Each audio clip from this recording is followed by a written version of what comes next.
bilbila saamsoongiidha akkaataa karaa salphaa ta'een keessa isaa guutumaan guutuutti siistama iPhoneetti jijjiirratanii haala bareedaa masirratti argatan kanaaf fayyadamuu dandeessan isin barsiisa. Egaa daawwattoon kiyya waan kana kan baay'een argee itti fayyadamu viidiyoo kun laayik share gochuudhaan faana turaan hordofaa. Hayya daawwattoon kiyya kana gochuuf aappii tokko gabbuufachuu isin barbaachisa. Aappii kana gabbuufachuudhaaf as Google Chrome keessa ni galtanii achi booda bakka sarchii kanarratti tokkoof kilikni gootu achi booda bakka sarchii kanarratti gola Oromiyaatti ni barreessitanii gola Oromiyaa. Achi booda gola Oromiyaa kan jalarra ni baasatu tokkoof kilikni gootu. Ammallee asirratti gola Oromiyaa kan jalarra tokkoof kilikni gootu. Ammallee haala kanas teessifataa asirratti eekoon sarchii kanarratti tokkoof kilikni gootu. Bakka sarchii kanarratti qubee ga ha raa barreessitanii achi booda sarchii fuuldura kan kilik gootu sarchii goosiftu.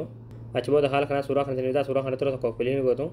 Achi booda aappii gabbuufachuudhaaf sirra olutaa gaddeemtu olutaatuma gaddeemtu manumaati. Achi booda dhumarratti kan amadii manaan kan barraa'e aappii as tokko abuufadhaa kan jalatti daawunlood kan jetturtii daawunlood kan tuttaniiti aappii kana bilbila keessatti gabbuufattanii. Hayya daawwattoon kiyya aappii gabbuufattanii gaara galtanii jechuudha. Aappiin kana haala kanaan guutumaan guutuutti keessa isaadhaa kana siistama iPhoneetti yookiin keessa iPhoneetti isiniif jijjiiraa jechuudha.